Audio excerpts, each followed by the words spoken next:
साथियों नमस्कार। मैं Kumar Vishwakarma, social activist, artificial scientist. अभी आप देख रहे हैं कि बेंगलोर में अतुल सुभाष जी थे, एआई इंजीनियर थे, उनको सुसाइड करना पड़ा। आज के समय में बहुत बड़ी समस्या बन गया है, क्योंकि कोर्ट में जो झूठे केस का जो सिस्टम बन गया है, कोर्ट में क्या होता है कोई सुनना ही नहीं चाहता, और ये अवैध वसूली का बहुत बड़ा एक गैंग बन गया है। जैसे ही कोई औरत आपके खिलाफ कंप्लेन डालती है, उसको सच्चा झूठा किसी को लेना देना नहीं। जैसे वो कंप्लेन पुलिस में जाती है, सबसे पहले महिला सेल की दादागिरी शुरू होती है। महिला सेल वाली अपनी गुंडागर्दी दिखाती है, फिर नाम निकालने के पैसे लिए जाते हैं, फिर उसके बाद एफआईआर दर्ज की जाती है। वहां पर अगर कोई मान जाए तो ठीक, और वहां पर ऐसी गुंडागर्दी होती है, मारा पीटी तक करते हैं जो लड़की पक्ष वाले होते हैं, औरत के पक्ष वाले।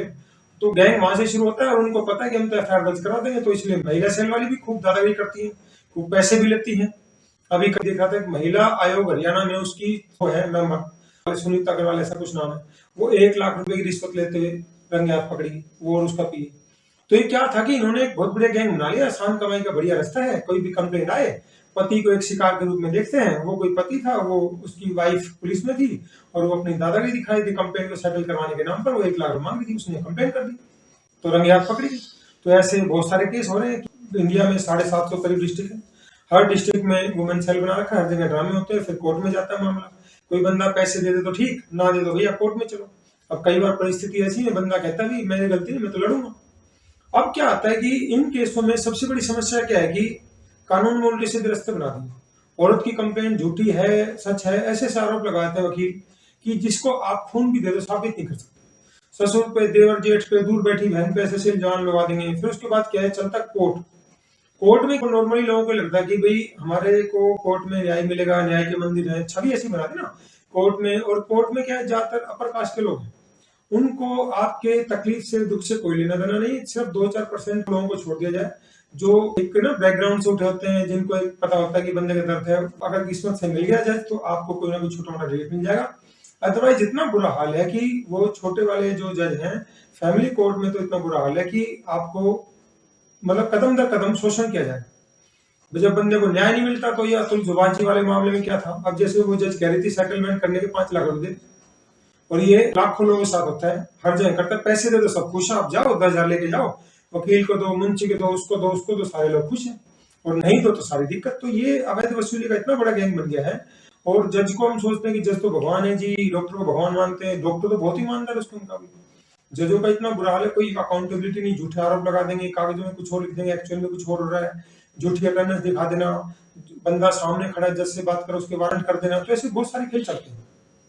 मैंने भी ऐसा सिचुएशन देखी है। 2009 दिसंबर मेरे खिलाफ केस दर्ज हुआ था, और मैंने मकान खरीदा गुड़गांव में, पत्नी के नाम करवा दी, शादी में गोद भराई, व्हीकल में लेते कुछ नहीं लिया।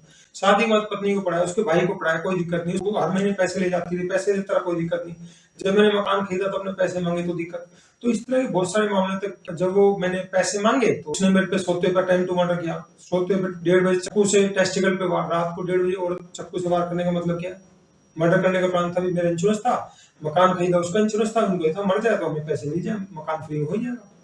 तो इस तरह क्या होता है। मैंने परेशान होकर कंप्लेन कर दी। बच्चा 3 महीने का, उसको भी ध्यान नहीं दी। बच्चे को वैक्सीन लगती है, यहाँ लग रही थी गुड़गांव में, अब अपने मायके गई, वहां पे गलत इंजेक्शन लगवा ली, सिर्फ 50 रुपए लालच के पीछे।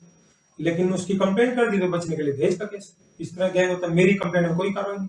तब मैंने देखा कितना खतरनाक। हम भी सोचते हैं, जमीन से उठ रहे थे, भाई न्याय होता है, हमने सोचा भी कोर्ट में कोई तो देखेगा न्याय सच झूठ क्या होता है। मैंने परेशान होकर डाइवोर्स का केस कर डाला गुड़गांव में। उसके बाद काउंटर ब्लास्ट में 498 का केस, उसका पुलिस गड़बड़ करती है, हथकड़ी लगा दी, सारे काम करते, 498 हथकड़ी लगती, जेल में टॉर्चर कराया।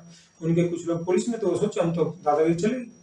फिर उसके बाद केस होने के बाद क्या चलता है, कंप्रोमाइज का दौर चलता है। उन्होंने देखा भी ऐसा हम दुलाता हुआ मिलेगा नहीं, फिर वो कंप्रोमाइज के लिए करें। आप बताओ, एक बंदा जिसने अच्छा पढ़ाई लिखा है, मेरे पेरेंट्स ने पढ़ाई लिखा है, मैं कैंसर की दवाई के लेवल पे पहुंच गया, कैंसर की दवाई पे काम कर रहा था। कितने लोग होते हैं, करोड़ों में से एक व्यक्ति होता है जो किसी चीज की इन्वेंशन तक पहुंचता है, और उसको आप नफरत पैदा करते हो। मेरे पेरेंट्स ने इसलिए तो ना पढ़ाया था कि मैं जेल जाऊंगा या मुझे अपराधी बनना है।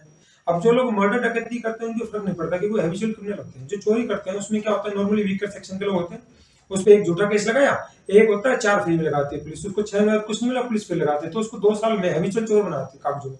अब सोसाइटी उसको एक्सेप्ट करती नहीं है, तो उसकी मजबूरी चोर होना, वो बार बार जेल में जाता है। मर्डर डकैती वाले को करवाने, क्योंकि मर्डर डकैती में इतनी दिक्कत नहीं, उसको सिर्फ उसको दिक्कत है। इन केसों में क्या है, जो आपके रिश्तेदार हैं, जो आपसे चिढ़ने वाले हैं, और आपके जो यार प्यारे, वो आपके कदम कदम पे मजे होते हैं। तो जो इमोशनल डिस्टर्बेंस होता है, समाज नहीं सुन रहा, सोसाइटी नहीं सुन रही, रिश्तेदार नहीं सुन रहे, और लोग मजे लेने हो रहा है। तो हर एक आदमी उस चीज को संभाल नहीं पाता, वो प्रेशर में आता है। क्योंकि बचपन से स्ट्रगल देखा था तो थोड़ा मेरा डर निकल गया। तो मेरे को तो ये था भी, बैक है नहीं है, मेरे किसी रिश्तेदार ने, जानकार ने साथ नहीं दिया, सब मेरे मजे लेने आ रहे हैं, जिसके पास नहीं मजे लेने आ रहे हैं। 250 सरपंच प्रधान उनकी तरफ से मजे लेने आ रहे हैं, वहां पे कोर्ट में जा रहे हैं, दारू पिला दी उनको, रात को ले आए और वहां पे गवाही दे रहे, जी ये तो 2.5 लाख मांग रहे हैं, 5 लाख मांग रहे हैं। कोई सुन ही नहीं रहा, मतलब झूठी गवाही जिनका कोई लेना देना नहीं है। तो कोर्टों में कदम कदम पे ड्रामा होता है। वकीलों का एक ऐसा गेम बन गया है कि वकील भी इसी तरह सोचते हैं बस फ्री में आसानी से पैसा आ जाए। मेरे को कई लोग कहते हैं एलएलबी कर लो, कई जज कहते हैं एलएलबी कर लो मनोज जी, लेकिन मेरे को ये काम पसंद नहीं। आज के दिन अच्छे वकीलों की बहुत ज्यादा जरूरत है। मिलेंगे अच्छे लोग हैं दुनिया में, ऐसा नहीं कि किसी भी प्रोफेशन में कितने खराब हो जाए 2-4% लोग आपको मिलेंगे, लेकिन वो कौन से मिलेंगे? जिनके पास ज्यादा कुछ सोर्स नहीं है, वो जमीन से उठे हुए हैं, उनके पास कुशबाजी नहीं मिलेगा। सेटिंग वाला वकील तो जो इसको कामयाब कहते हैं सेटिंग वाला होता है, क्योंकि जजों का अपना स्वार्थ है, मनमाने फैसले करे जाते हैं, पैसे लेके होते हैं। बरी करवाना है 5 लाख दे दो, 1 में बरी हो जाएगा, जैसे वो जज कह रही थी 5 लाख में सेटलमेंट करा दी। ऐसी मेंटेनेंस होता है, बंदे की 10,000 सैलरी है, वकील ने सेटिंग कर ली, भाई 1 लाख दे देंगे, उसका 15,000 मेंटेनेंस करता है। पता है 10,000 कमाने वाला बंदा 15,000 मेंटेनेंस कैसे देगा? सिंपल लॉजिक में इतनी बड़ी बड़ी कड़ी किया जाए। 10,000 कमाने वाला बंदा, उसके खर्चे हैं, उसका घर परिवार का खर्चा है, और कोई खर्चे हैं, जो काम धंधा छूटा उसका नुकसान हुआ, वकील के खर्चे बढ़ गए, कोर्ट का आने जाने खर्चा है, और उसको बिल भरने हो रहे हैं, उनको कोई नहीं देखा। तो कानून ये कहता है अभी 1 रुपए इनकम है तो 20 पैसे, 25 पैसे, 30 पैसे। कोई ज्यादा फर्जीवाड़ा पकड़ा है तो महिला आयोग ने 2009 में कहा था भी बेवफा को भी मिले गुजारा भत्ता, तो उसमें था कि 1500 कर देते। अब मेरे में जैसे मैंने देखा, मेरी नौकरी चली गई, मकान उसके नाम, सब कुछ हो गया, फिर भी 1500 कर दिया। अब जज ने पैसे खा के 1500 से 9 + 4 + स्कूल की फीस और 5,000 डिग्री एक्ट में, मतलब 19,000 के करीब कर दिया। 9 + 4 देना ही देना है, बच्चे का 4, 5 उसका, वो स्कूल में जॉब कर रही है उसका प्रूफ लिया है, झूठ बोले एफिडेविट में उसका सबूत लिया है, 9 केस डाल दिए। 340 से वकील तो डालते नहीं, उसके बावजूद उनको डिसाइड नहीं करे, मेन केस डिसाइड करते। किस तरह फर्जीवाड़ा होता है? तो ये इतना बड़ा गैंग बन गया है कि लोगों को कोई उम्मीद नहीं दिखती। तो बहुत अच्छे अच्छे लोग भी डर जाते हैं, क्योंकि इस गैंग का कोई जिम्मेदारी नाम की चीज नहीं है। जजों की जवाबदेही नहीं, कुछ ही फर्जीवाड़ा कर ले, कोई कर ले, पूछने वाले नहीं, कदम कदम पे शोषण है। वकील सोचते हैं बोले बढ़िया फंसा तो हमें पैसे देगा, वकील आपको अंदर कर दिया तो और ज्यादा ड्रामा होता है वकीलों के। तो ये बहुत बड़ा गैंग है। मैंने सारे दर्द को देखा, सब कुछ देखा। 5,000 लोगों से, अलग अलग लोगों को मैं सुसाइड से बचा चुका हूँ। तो अभी मैं ऑनलाइन कोर्सेज बना रहा हूँ, जो झूठे केसों में फंसे हैं उनकी अलग अलग समस्या होती है, जेलों में बंद उनकी अलग अलग समस्या होती है। मैं जानता हूँ जेलों में 80% से ज्यादा इनोसेंट लोग हैं, सिर्फ उनको इसलिए फंसाया जाता है वीकर सेक्शन के, उनकी कोई सुनने वाला नहीं, तो सिफारिश पैसे दो तो आप मर्डर करके आ जाओ, आपको जज को पैसे फेंको, कुछ जो करना होना चाहो करवा लो, सब कुछ हो रहा है इस देश में।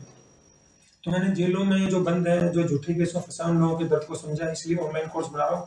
और अभी मेरा 80% के करीब काम पूरा हो चुका है, लगभग 20% काम बचा है, और उम्मीद करता हूँ कि इस नए साल की ओपनिंग पे हमारे कोर्स तैयार होंगे।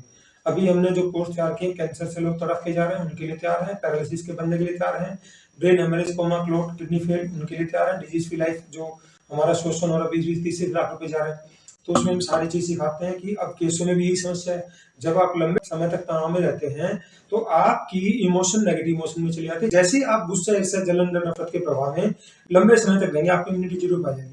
तो ये जो झूठे केसों में परेशान है, उनको भी अलग अलग बीमारी से जूझना पड़ता है, cancer, brain haemorrhage, coma, clot, जिनके भी घरों में ऐसे केस हुए लंबे समय तक उनको स्ट्रगल से निकलना पड़ा, बहुत भयंकर शोषण होता है, तो उनके घरों में कोई ना कोई व्यक्ति किसी न किसी रूप से बीमार हुआ। तो उसका सबसे बड़ा तरीका ये है कि आप अपने आप को मानसिक रूप से मजबूत बनाए। परिस्थिति कैसे हो, मैंने पैसा कमाया, वो मकान में लगा दिया, और उस समय वो ससुर ने केस कर दिया।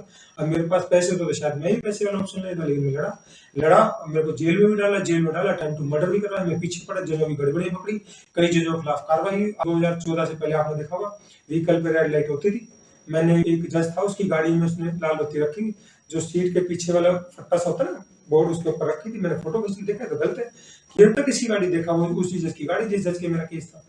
परेशान भी किया, लेकिन वो उसके पहले उसकी बत्ती हटी, उसके बाद परमानेंटली सबकी हट गई। तो दुनिया में कोई भी जो अच्छी चीज हो, कोई ना कोई व्यक्ति प्रयास कर रहा है।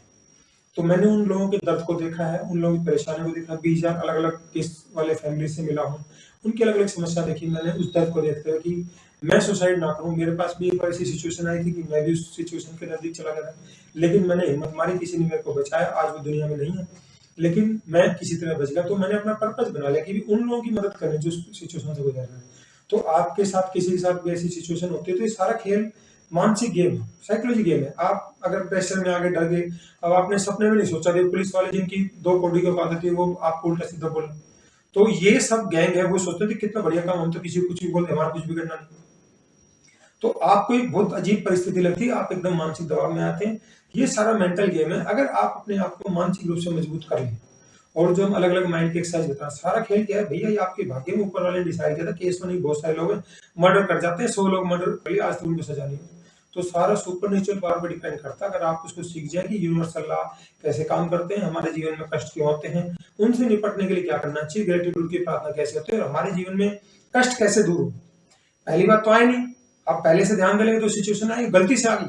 तो जो भी होता है हमारे जीवन में अच्छे के लिए घटित होता है। वो हमें कई बार लगता है कि हमारे साथ बुरा हो रहा, गलत हो रहा है, तो ये सब अच्छे के लिए घटित होता है, हमें पता नहीं होता है। तो मैं वो सारी चीजें आपको सिखाता हूँ। मैंने ये चीज सीखी, मेरे साथ भी गलत हुआ, मुझे भी बड़ा अजीब लगा, हमने तो गलत नहीं करा, हमने ना गोद बढ़ाई, ना व्हीकल, ना मैरिज प्लेस, लेना नहीं देना, ना उसको पढ़ाया, उसकी मदद की, उसके भाई को मदद, उसके बाद देश लगे, मतलब इतना खतरनाक है। तो फील हुआ, लेकिन हमने उस चीज को अपने पॉजिटिव वे में लेते हुए कि जो हमारे साथ हुआ हम उसके समाधान के लिए लेते हैं। दिक्कत होती है, बिना पैसे की लड़ाई लड़ना बड़ा मुश्किल है। मैंने देखा किसी के आगे मैंने हाथ नहीं किया, लेकिन मैं करता गया, लगता गया, लोग मदद करने वाले बहुत सारे लोगों का योगदान है, मैं आज इन कोर्स को बना पाया हूँ। तो ये ऊपर वाले का शुक्रगुजार हूँ कि मैं कम से कम उन लोगों की मदद कर पा रहा हूँ। तो बहुत सारे लोग जो दूर बैठे हैं वो भी इसका इस्तेमाल कर सकते हैं, और आपको वो फायदे मिलेगा। अगर मानसिक रूप से आप स्ट्रॉन्ग होंगे तो आप किसी भी खतरनाक से खतरनाक लड़ाई से जीत सकते हैं। ये तो कुछ भी नहीं, आप देखो बहुत सारे लोग बेचारे बिस्तर में पड़े हैं, कैंसर से तड़फ रहे हैं। कैंसर कोई चाहता था ना हो जाए, लेकिन हो गया, बिस्तर तरफ ये सोच रहा है कि मेरे को भाव उठाए, 2 साल से बिस्तर पड़ा, पैरालिसिस हो गई, सब अपने इधर उधर जा रहे हैं, वो बेचारा पड़ा बिस्तर पर, 2-4 दिन सोना अच्छा लगता है उसको, वो भी बोर हो जाता है। तो ये सिचुएशन किसके साथ होती है, वो सोचो उसकी हालत क्या होगी। आप उससे तो बढ़िया ना, तो जैसी भी सिचुएशन लड़ो। बहुत सारी चीजें हम सोशल मीडिया में नहीं डाल सकते क्योंकि वकील है, फिर उसका दुरुपयोग करेंगे, तो वो हम ओपनली नहीं बता सकते। लेकिन जो पर्सनली मिले, हमारे कोर्सेज को ज्वाइन करेंगे, तो उनको हम ये चीजें बता सकते हैं। क्योंकि मैं जानता हूँ बहुत सारे वकील ऐसे उन चीजों का दुरुपयोग करते हैं, फिर उसका और होता है। तो हमने जो मेहनत करके चीजें निकाली, उनका दुरुपयोग ना हो, इस एंगल से हम बहुत सारी चीजें सोशल मीडिया में नहीं डाल सकते। मैं आपको दिखाऊंगा मेरे साथ ये चीजें कैसी ऑनलाइन कोर्स बनाए हैं, आप इनका इस्तेमाल करें। और जिनके भी घर परिवार में ऐसे केस है, ऐसी सिचुएशन चल रही है, रिश्तों में खोखलापन बहुत भयंकर खेल है। आपका मन में अगर हल्का सा डर आ गया, आपके घर में कोई औरत है खाना बना रही है, अगर वो गलत भाव से बना रही है, गुस्से से बना रही है, बड़बड़ाहट करके बना रही है, वो खाना जो बनेगा उसमें नेगेटिव एनर्जी आएगी, उसको खाने को खा के जो जाएगा, वो जहां भी जाएगा उससे सारे दिन उल्टे पलटेगा। अगर वो खुश होकर बनाएगी, सिंपल खाना बनाएगी, तो उस खाने के उस भाव का इतना असर होता है। आप जो भी काम करेंगे पूरे दिन अच्छे काम होंगे। तो जो ये औरतें ड्रामा कर रही है, वो सबसे बड़ा अपना ही नुकसान कर, आप कमा के ला रहे हो किसके लिए, घर परिवार के ला रहे हो ना। आप रात के 12 बजे, सर्दी गर्मी, धूप तूफान बारिश कुछ भी हो, आप बाहर काम करने जाते हो किस लिए, घर परिवार के लोग सुखी रहे हो, गर्म खाना खा सके, उनकी जरूरतें पूरी हो सके। और उसी चीज को कदर नहीं कर रही, वो गुस्सा करके खाना बनाए, तो वो खुशियां या तो आएगी नहीं, और गलती से आ गई तो वो ज्यादा दिन रुकेगी। तो ये चीजें सिखाने के लिए मैं रिश्तों में खोखलापन हो रहा है, रिश्तों को कैसे सहेजें, secret of relationship, good relationship, आपके जीवन में कैसी परिस्थिति आ जाए। अगर आपके रिश्ते अच्छे हैं, संबंध अच्छे हैं, तो आप मुश्किल से मुश्किल परिस्थिति को जीत जाएंगे। सुसाइड इसलिए होते हैं कि एक व्यक्ति सुसाइड उस समय करता है जब उसकी सारी उम्मीद खत्म हो जाती है, जो उसके नजदीक जिसको वो यारा प्यारा मानता है, अपना मानता है, जब वो उसकी उम्मीद तोड़ देता है या उसको ऐसी बात बोल देता है जो चुप जाती है, उसकी उम्मीद टूट जाती है जब सुसाइड करता है। अगर किसी भी वजह से इस बंदे की उम्मीद है तो सुसाइड नहीं करेगा। और सुसाइड युवा कर रहा है, इसका बड़ा खतरनाक खेल है। एक औरत के बदले 15 साल तक तो हिंदुस्तान में लड़के लड़की का सुसाइड रेट बराबर है। 16 से 35 साल में एक औरत के बदले 9 से ज्यादा लोग सुसाइड कर रहे हैं। और जो हार्ट की बीमारी हो रही है ना, सारी फीलिंग इमोशन हम कह नहीं पाते हैं, वो उस वजह से हो रही है। बड़े बड़े खेल, तो ये सारा हॉस्पिटल में जा रहा है। वो पैसा अगर उस बीमारी में ना जाता तो किसके काम आता, घर परिवार के काम आता। तो बड़ी खतरनाक सिचुएशन है। लोगों की सिचुएशन को देखते हैं, हम ऑनलाइन कोर्स बना रहे हैं। तो आपके जानकारी स्तर में कोई भी ऐसा व्यक्ति जो अकेलेपन की तरफ जा रहा हो, सोसाइटी तरफ ना देखें। सोसाइटी में तो जिसके साथ जो बीत रही है उसको देख लेना। सब एग्जाम हॉल में सब बैठे हैं, सबके क्वेश्चन पेपर अलग अलग है, सबको अलग अलग परिस्थिति से गुजरना। ऊपर वाले ने जिसका लाइफ डिसाइड कर दिया उसको उसी तरीके से जीना पड़ेगा। तो आप ये ना सोचे कि मैंने गलत नहीं किया, मेरे साथ क्यों रहा है। ऐसा सोचेंगे तो नेगेटिव इमोशन आएगी, गड़बड़ हो जाएगी, आप अलग अलग बीमारी का शिकार हो जाएंगे। उसकी बजाय ये सोचो भी मेरी सिचुएशन अलग है, उसकी अलग है। कई लोग खूब गलत करेंगे, कुछ नहीं हो रहा, दारू पीते मारते सुबह शाम, उनको कुछ नहीं बैठता, उसकी वाइफ उसकी सेवा कर रही है। तो आप अपने लाइफ को अलग लेके चलें कि ऊपर वाले ने जो डिसाइड किया अच्छे के लिए किया है। और इन कोर्सेज का इस्तेमाल कर, हमने उनको बहुत सारी चीजें सिखाई हैं जो मैंने 12-15 साल अलग अलग लोगों से मिलकर सीखी है कि जब आप गलत नहीं कर रहे, आप गलत क्यों होता है। ये चीजें हम लोग इम्पोर्टेंस नहीं देते। हम इस चीज पे ध्यान देते हैं कि 2 जोड़ी कपड़े खरीद लो, 1 जोड़ी रीबॉक का चश्मा खरीद लो, नया फोन खरीद लो, फोन सब चलते रहेंगे, ये बेसिक नीड है। लेकिन आप उसका थोड़ा सा पैसा 1 जोड़ी कपड़े कम खरीदे, यहाँ से ऊपर इन्वेस्ट करें, तो आप जिंदगी में जो भी करेंगे चमत्कारी काम करेंगे, इम्पॉसिबल काम करेंगे, बड़े काम करेंगे। मैं भी नॉर्मल बैकग्राउंड से उठा था, मेरा कोई बैक ना करना, मैंने किसी से एडवाइस का इस्तेमाल किया, लेकिन जो चीजें हुई वो बड़ी बड़ी चीजें हुई जो मैंने सपने में नहीं सोचा।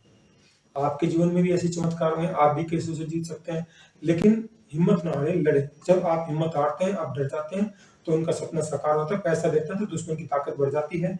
आपने उस स्थिति से कैसे जीतना है, हम इसमें अलग अलग तरीके बताएंगे। इन कोर्सेज को लें, बिल्कुल सी नॉमिनल सी कॉस्ट रखी, हमने ज्यादा कॉस्ट नहीं रखी, लेकिन आपको फायदे बहुत सारे जिंदगी में मिलेंगे। किसी के जीवन को बचाना बहुत बड़ा पुण्य काम होता है। जीवन बड़ी मुश्किल से रहता है, इंसान का जीवन एक सर्वोच्च जीवन माना गया, 84 लाख योनियों में से सबसे अच्छा जीवन इंसान का माना गया। ऊपर वाले ने बहुत सारी चीजें सिर्फ इंसान को दी, किसी और जीव जंतु को नहीं दी। तो इसको हल्के में ना लें और हमारे ऑनलाइन कोर्सेज का इस्तेमाल करें, और आप सब खुश रहें, स्वस्थ रहें। और अतुल सुभाष जी को मेरी तरफ से श्रद्धांजलि, और ये मेरा प्रयास है कि जो उनको करना पड़ा, ये सुसाइड कोई और ना करे, किसी और का भाई बहन बेटा पति ऐसे कदम ना उठाए। और औरतों से भी निवेदन है कि वो घर में सुख शांति रखें, ड्रामा ना करें, नहीं तो आपकी ऐसी हालत हो जाए जो कमाने वाला जिंदगी से चला जाएगा, फिर आप किसी लायक नहीं बचेंगे। आप ड्रामा करके अपने जीवन की खुशियों को कम कर रहे हैं, अपने बच्चों की, अपनी खुद की जिंदगी की खुशियां कम कर रहे हैं। जब खुशियों कदर नहीं करोगे भैया, कुछ कहीं और जाएंगे। तो जो लोग संपन्न हुए वैसे नहीं, उनके अंदर अच्छी आते हैं, अच्छी चीजों को कदर करें, अच्छी जो आपको चीज मिला है, जो ऊपर वाले ने दिया, बहुत सारे लोग उन छोटी छोटी चीजों के लिए तरस रहे हैं, आपको चीज मिली है, उनकी रेस्पेक्ट करें, कृतज्ञता की भावना के साथ ईश्वर का प्रकृति का धन्यवाद करें, और अपने जीवन को खुशियों के साथ, अच्छे तरीके के साथ, अपने रिश्तों को निभाते हुए, एक दूसरे की मदद करते हुए अपनी लाइफ को एंजॉय करें। धन्यवाद, जय हिंद। साथियों, आपको हमारा वीडियो अच्छा लगता है, इसको लाइक करें, कमेंट करें, सब्सक्राइब करें। आपको हमारे वीडियो में कोई भी कमी लगती है, इंप्रूवमेंट लगता है, सजेशन लगता है, आप हमें कमेंट सेक्शन में जाकर जरूर बताएं, ताकि भविष्य में जो भी जानकारी लेकर आए, आपको बेहतर से बेहतर जानकारी दे सके। धन्यवाद, जय हिंद।